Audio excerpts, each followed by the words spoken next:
again, everyone, and welcome to this Christmas edition of the Arlington Weekly News 2016. Thanks for joining us. I'm Craig Nolan. Feliz Navidad! Soy Daniel Pineda. Merry Christmas! My name's Adele Quo. And here we go with our Christmas show, maybe part one. We might have actually part two of our Christmas show this year. For 2016, hard to believe the last of the Burr months is upon us. We hope you're staying warm and are happy and healthy out there. And we thank you for joining us. Our usual lineup, we have our news and community bulletin board, and of course Adele is here with It's Easy Being Green. Indeed it is. An interview or two, probably another segment, our news for seniors, and we'll wrap it up with what we usually wrap it up with. That's our show. But before we begin, here's a social media reminder from my partner, Senor Penez. Absolutely, Mr. Nolan. You can watch the Arlington Weekly News on our YouTube channel. That's youtube.com/Arlington Weekly News, and you guessed it, the number one. Also, facebook.com/Arlington Weekly News. Facebook and YouTube, hard to believe we're out there, but there we are. Thanks for watching. Here we go with our first of our news items. Well, the county, Arlington County that it is, starting its fiscal year 2018 budget process, and they would like your input. Budget guidance and budget take-two budget presentation materials have been posted on the county's website, along with questions soliciting the public for comments on their budget priorities. If you would like your opinions to be considered, then you can visit their website, https budget.arlingtonva.us/ and then click on the orange Submit FY 2018 Budget Priority Feedback button. And you can register your comments to Arlington County concerning the 2018 budget. That's it. Daniel. Take two? Take two. Well, the county board authorized an ordinance allowing short-term residential rentals via online services. So if you've been thinking of becoming a host on Airbnb via Craigslist or using some other app or website, now may be a very good time to start. Before December 10th of this year, this kind of private home use wasn't allowed in Arlington. Board member John Vistat was the sole dissenting board member in the vote. Craig. And also in our news items, commuters in Arlington just got a few more travel options in the wake of ongoing all the safe track repair scheduling that's going on in Metro right now. Arlington just authorized car sharing. There has been an ongoing pilot car sharing program with Car2Go. The contract, that contract has been extended for up to 12 months. This latest action adds, according to the county website, competitive procurement of car share services, establishes permits and fees, and develops enforcement procedures for authorized car share vehicles. End quote. I think we were quoting there. Both free-floating and reserved space car sharing is included, and there are multiple no-cost benefits for Arlington County. Car sharing is part of Arlington's master transportation plan, is a complementary option alongside biking and walking as a way to reduce traffic, reduce pollution, and reduce transportation costs. Daniel. Well, Craig, in other transportation news, Arlington middle and high school students who use public transportation should be sure to use the iRide Smart Trip card. It works the same way that a regular Metro Smart Trip card works, but with the additional benefit of discounted ART bus fares. The fee to ride ART vehicles is around 50% less. That's at 85 cents. The $2 cards can be bought at any local commuter store or mobile commuter store by students. The student and a valid student ID card must be present at the time of the purchase. Visit their website, that's at commuterpage.com, to learn more. Correct. And Daniel, it's voting time again, but not for the general election. This time it's for those county decals that are in the front of your windshield. If you haven't already voted on the vehicle decal design, you still have a few weeks left. Arlington residents can vote on the top 4 submissions from county high school students until midnight, Monday, January 17. For more information, you can visit the website taxes.arlingtonva.us for more details. Daniel. And this is a stunning story, Craig. I don't know if you heard about this one. Yorktown students and staff had a shock recently when a helicopter landed on their football field on Friday night. No, it wasn't an impromptu celebrity visit. The helicopter had mechanical issues and had to make an emergency landing. No one was hurt during the incident. It was probably a treat for military buffs. The vehicle was a military UH-1N Huey from Joint Base Andrews. Some shock over there, right, They Craig? did that safely, got up, No down, one was hurt. up No one and was down hurt. safely, and no injuries. Crazy. Okay, thank you, Daniel. We'll be back with our CBB Community Bulletin Board file right after we hear from Adele Quo. And It's easy being green. Here's Adele. Especially surrounded with Christmas Surrounded by greenery. Welcome, Arlington, to It's Easy Being Green. Joe Tree Frog and I, we love the holidays. But let's trash talk again. Some facts and stats to sober you up from all the eggnog and start doing your part in reaching for the low-hanging fruit to green your holidays. Each year, more than 25% more waste is generated during the holiday season than any other time throughout the year. This 25% extra waste means an increase in trash by 1 million tons per week, or 5 million extra tons of garbage added to the waste stream between Thanksgiving and New Year's Day. The average person will wrap 20 gifts this year, and wrapping paper is often used once and thrown away. Imagine all that non-reusable crumpled wrapping paper destined for the landfill. According to Stanford University, if every American family wrapped just 3 presents in reused materials, it would save enough paper to cover 45,000 football fields. And if every family reused just 2 feet of holiday ribbon, the 38,000 miles of ribbon saved could tie a bow around our entire planet. It's easy to save on wrapping paper by wrapping gifts in everyday items you can find around the house. The list is endless once you start looking and repurposing. Some of my favorites include reusable materials such as cloth or fabric, like scarves, bandanas, old flannel shirts, pillowcases, tea towels, and more. This technique, called furoshiki, has been around for centuries. It's really popular in Japan. More eco-friendly ideas to consider, such as bottles, jars, weathered clay pots, brown paper bags, the newspapers and comics, and natural materials from your backyard, too.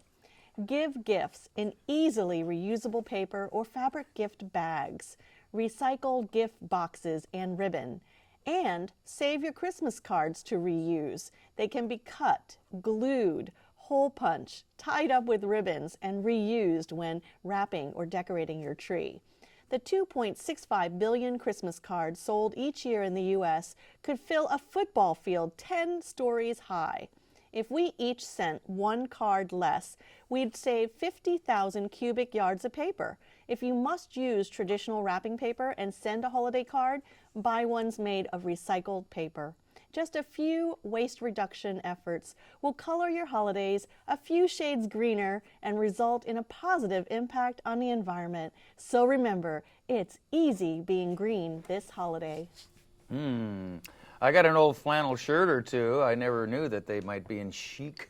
In Oh, vogue absolutely. now Wouldn't for it be wrapping fun? Let's Christmas wrap that thing presents. up. You gotta look up that furoshiki. It's cool. That is pretty cool. Although it's brown, I don't know if that would be appropriate color for Christmas. But brown, red, It greens. is a flannel shirt.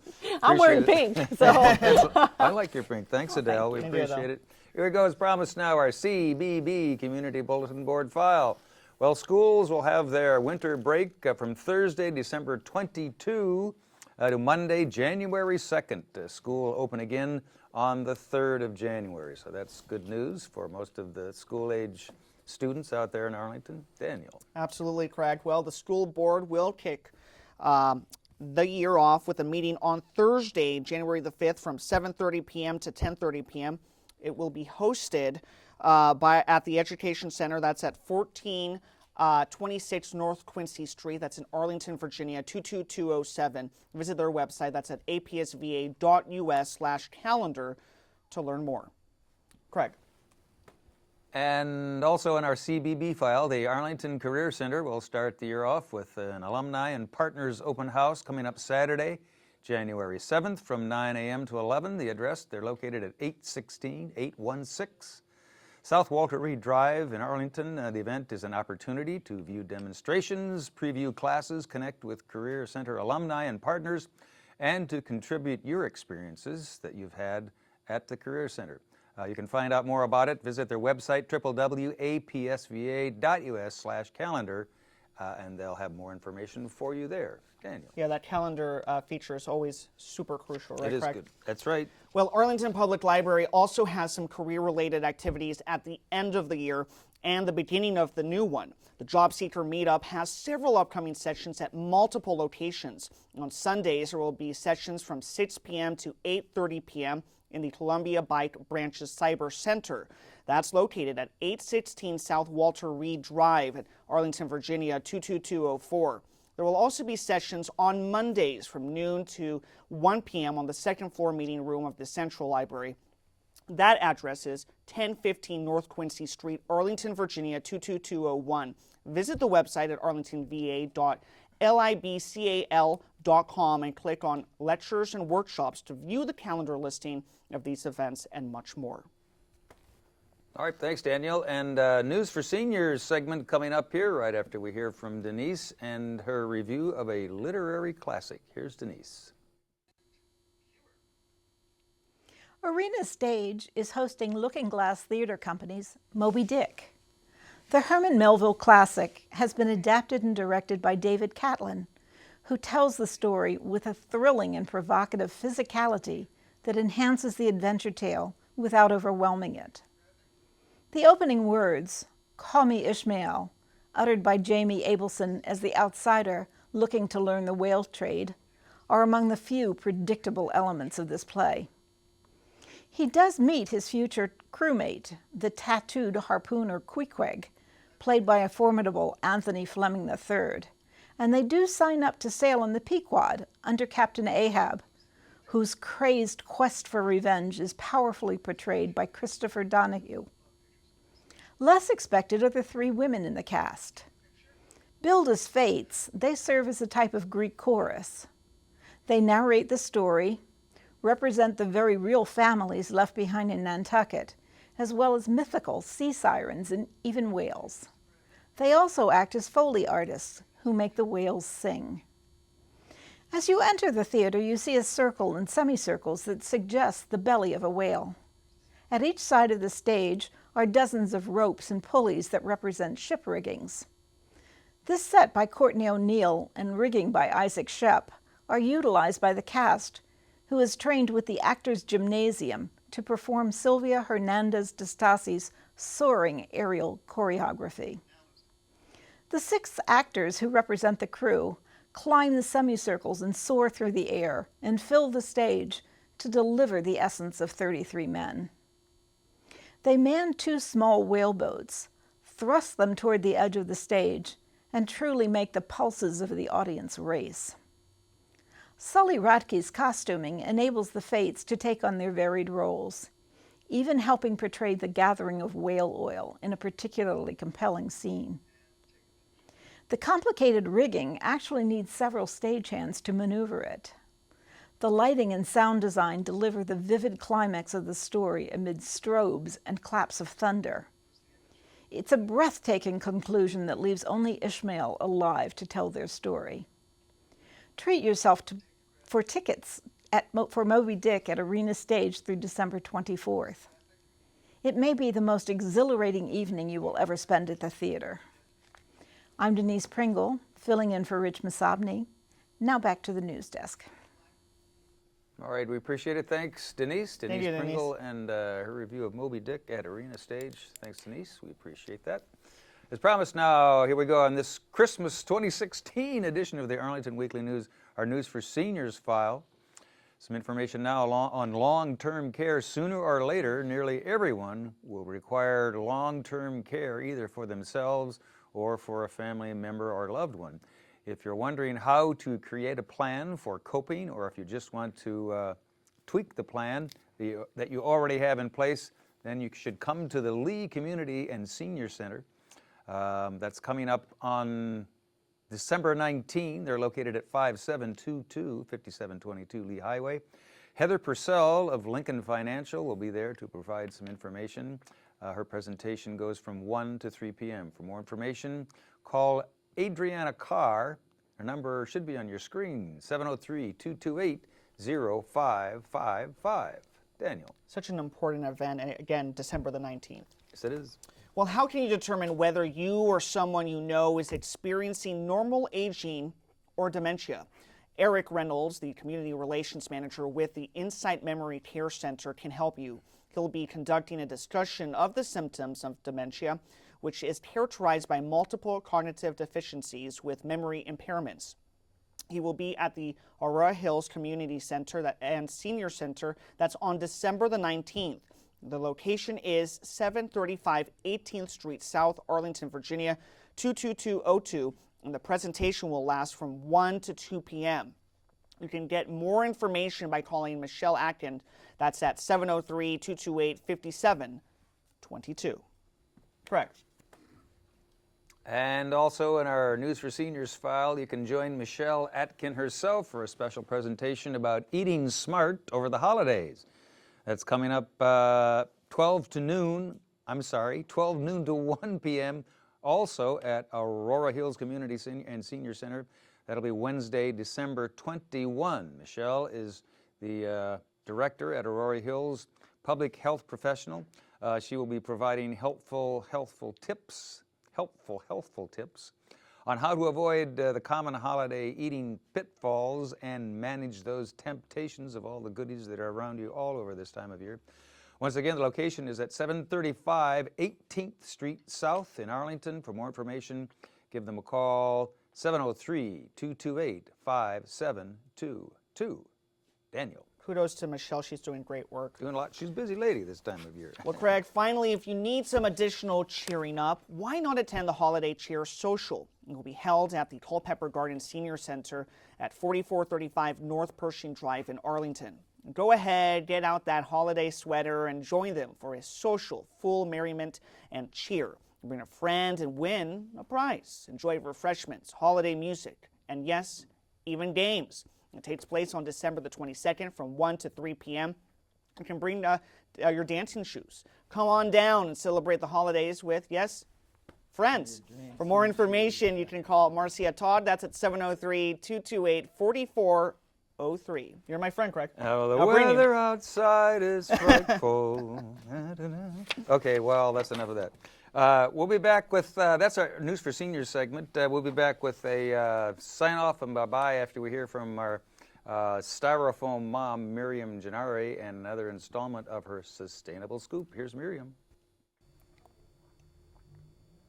There is not a holiday that we celebrate that doesn't increase in joy when you enhance it with the joy of giving. And joining me today is Jan Sacharko. He is the Director of Development for New Hope Housing, and Jeff Lisanick, and he is the Residential Coordinator for one of the shelters, which is the Kennedy Shelter. Welcome, gentlemen. Welcome.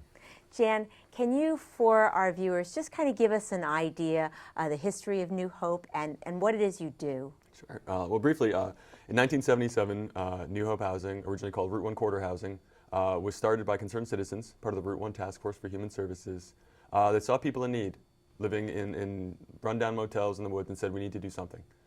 First thing they did was open the first shelter in Fairfax County, 1978, and they called it Monlog House. Every time they interacted with people, they found out about a bigger need, more need. They wanted to do more. So then they opened a family shelter, they opened the Kennedy Shelter, and then in the 90s we started moving towards housing. So today, we're a multi-service agency. We've got 25 programs ranging from street outreach to shelter to permanent housing, employment support. We're in Fairfax County, Arlington County, City of Alexandria, City of Falls Church, and on any given day, we've got about 350 people in one of our programs. That is amazing. Now that must bring you tremendous joy. Absolutely. Now, Jeff, tell me about some of the wonderful things you've seen this year at the Kennedy Shelter.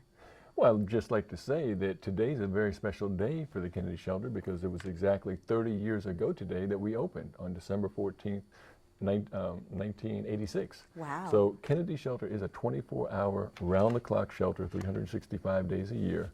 And as such, we need around-the-clock staff.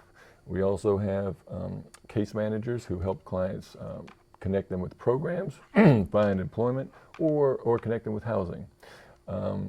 Right now, in the fiscal year, which started in July 1st, we've housed 84 clients. Men and women. Men and women, yes, men and women. 65 of those clients have moved into market rate housing, 8 of those reconnected with family, and 12 of those clients were veterans.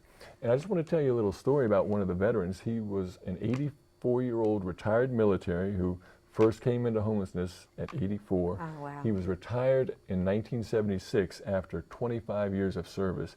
And we were able to move him into housing within a couple of months. What's his name? Can you tell me? Well, we can't say Oh, because okay. of confidentiality. I just want to say thank you for your service. Oh, yeah, Okay. yeah, absolutely. And I want to tell you about one more success story from the Kennedy Shelter. Sure. You're looking at them. After the Great Recession of 2008, I found myself in a shelter next year, struggling like everyone else, no job, no place to go. Kennedy welcomed me with open arms. I was able to find a job, move out on my own, and I got connected in ending homelessness in Fairfax County as part of the Consumer Advisory Council and the governing board for the Partnership to Prevent and End Homelessness.